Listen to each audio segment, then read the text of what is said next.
अब आगे आइए बात करते हैं तीसरे अकाउंट के बारे में, इसके बैलेंस शीट। हम लोगों ने ट्रेडिंग अकाउंट के बारे में बात कर लिया, पीएल अकाउंट के बारे में बात लिया। अब आते हैं हम लोग बैलेंस शीट के बारे में चर्चा कर लेते हैं कि इसका प्रारूप कैसे होता है। बैलेंस शीट में भी उसी तरह से लायबिलिटीज यानी कि दायित्वों का एक पक्ष होता है जिसे ऋणी पक्ष में, और क्रेडिट साइड में आपके एसेट्स यानी संपूर्ण संपत्तियों के बारे में चर्चा होती है, उसका एंट्री होता है। और बैलेंस शीट और पीएल और ट्रेडिंग में के थोड़ा सा एक अंतर है, ये एक निश्चित तिथि को, बैलेंस शीट हमेशा एक निश्चित तिथि को बनाया जाता है एज ऑन 31 मार्च यानी कि 31 मार्च, और ये जो होता है वर्ष होने मतलब समाप्त होने वाले वर्ष का पूरा आंकड़ा होता है। ये एक तिथि को, एक निश्चित तिथि को हमारे पास कितने संपत्तियां हैं और कितने हमारे दायित्व हैं, इसके बारे में चर्चा होती है, वो आंकड़ा दिया जाता है। तो हाँ, ये बात करते हैं लायबिलिटी साइड में। लायबिलिटी मतलब कि हमारी कौन कौन सी जिम्मेदारियां हैं। जैसे होता है पहला उसमें आता है बैंक ओवरड्राफ्ट का कॉलम लिखा गया। बैंक ओवरड्राफ्ट ऐसा है कि हमारे खाते में पैसा कम है, फिर भी बैंक ने हमको सुविधा दे रखी है कि हम अपने जमाओं से अधिक धन निकाल सकते हैं। अब मान लीजिए कि हमको 20,000 रुपए की जरूरत है, हमारे खाते में 10,000 रुपए है, तो हम 10,000 रुपए का ओवरड्राफ्टिंग कराए हुए हैं, तो बैंक कहेगा ठीक है आप ले जाइए 20,000 रुपए, इस पे हम आपको नॉमिनल जो भी ब्याज दर तय होगा वो ले लेंगे। तो बैंक ओवरड्राफ्ट एक तरह से हमारी लायबिलिटीज होती है व्यापार का, क्योंकि इसको हमको चुकाना पड़ता है। फिर आता है बिल पेएबल। पेएबल मतलब ऐसे विनिमय विपत्र जिसको हमको चुकता कर, जिसका भुगतान मुझे करना है, यानी कि व्यापारी को जो अपना बैलेंस शीट बना रहा है, उसको अगर किसी व्यापारी को का विनिमय विपत्र भुगतान करना है तो उस बिल पेएबल के अमाउंट को भी यहाँ पे लायबिलिटी साइड में लिखते हैं। फिर आता है क्रेडिटर्स, विभिन्न लेनदार हमारे हैं, यानी कि व्यापार को लोगों ने उधार दे रखा है, वो सभी हमारे लेनदार जितने भी हैं जो मुझसे पैसा लेना चाहते हैं, उधार दिए हैं, उन सभी को इसमें लिखते हैं क्रेडिटर्स का आता है इधर। फिर लोन, लॉन्ग टर्म के लोन जो बड़े दीर्घकालीन ऋण लिए रहते हैं व्यापार ने, वो सारी हमारी जिम्मेदारियां आ जाती हैं। फिर इसी क्रम में आगे बढ़ते हैं कैपिटल, जो पूंजी की बात करते थे, व्यापार की पूंजी वह होता है जो व्यापारी व्यापार में धन लगाता है। उस पूंजी के लिए यहाँ पे लिखते हैं, इस जगह पे अमाउंट पहले लिख लेते हैं। इसमें कुछ चीजें जोड़ते हैं और कुछ चीजें घटाते हैं। तो जोड़ने वाले जो है हमने बना रखा है, ये नेट प्रॉफिट को जोड़ते हैं और इंटरेस्ट ऑन कैपिटल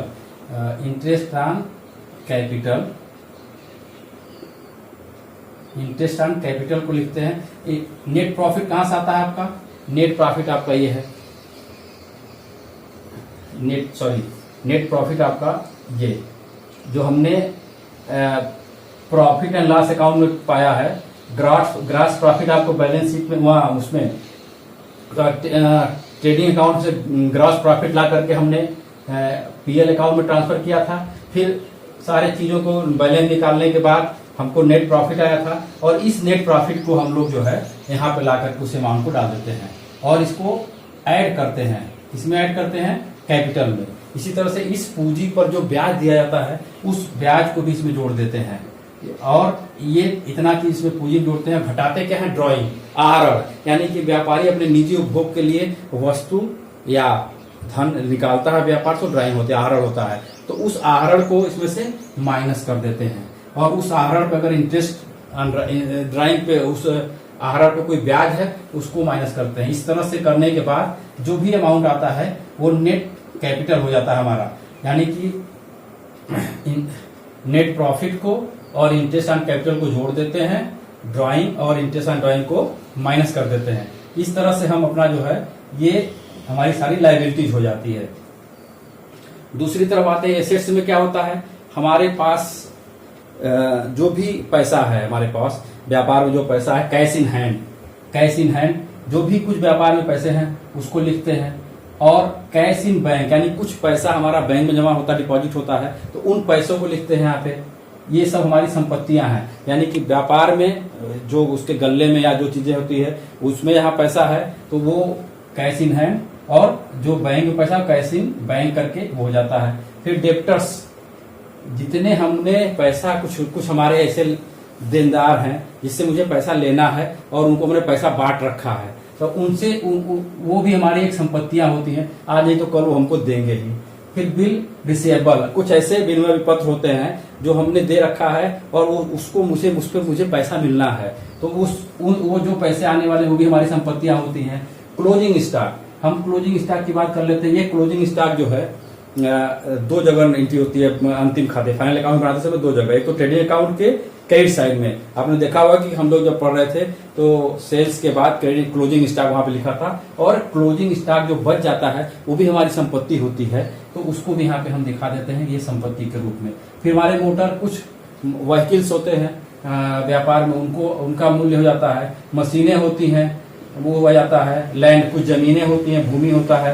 कुछ बिल्डिंग्स होते हैं वो लिख लेंगे। गुडविल होता है, कुछ ख्याति, हमारी फैक्ट्री का कुछ ख्याति है, हमारे फर्म का कुछ गुडविल है, उस गुडविल का जो है कैलकुलेशन करके क्या वैल्यू है, उसकी मार्केट वैल्यू क्या है, उसको इस तरह से लिख देते हैं। तो हमारे एसेट साइड के और डेबिट साइड, लायबिलिटी साइड के सारे मदों को लिखने के बाद हम जब ऐड जोड़ेंगे दोनों पक्षों को, तो हमारा एग्जैक्ट बराबर आना चाहिए दोनों। अगर ये अमाउंट इस अमाउंट में अंतर आता है, इसका मतलब है कि कहीं न कहीं कोई मिस्टेक है, उसको फिर हमको रिमूव करना होगा।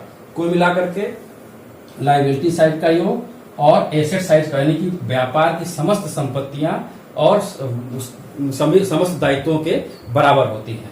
तो इस तरह से हम लोगों ने आज अंतिम खाते के तीनों खातों का मदों के बारे में पढ़ लिया, कौन कौन से किसे जाता है, व्यापार खाते में क्या क्या होता है, लाभानी खाते में क्या होता है और आर्थिक चिट्ठी में क्या होता है। तो इस तरह से हम फिर नेक्स्ट में आएंगे तो क्वेश्चन हल करेंगे। फिलहाल के लिए आप लोग जो है इसको रिवाइज करिए।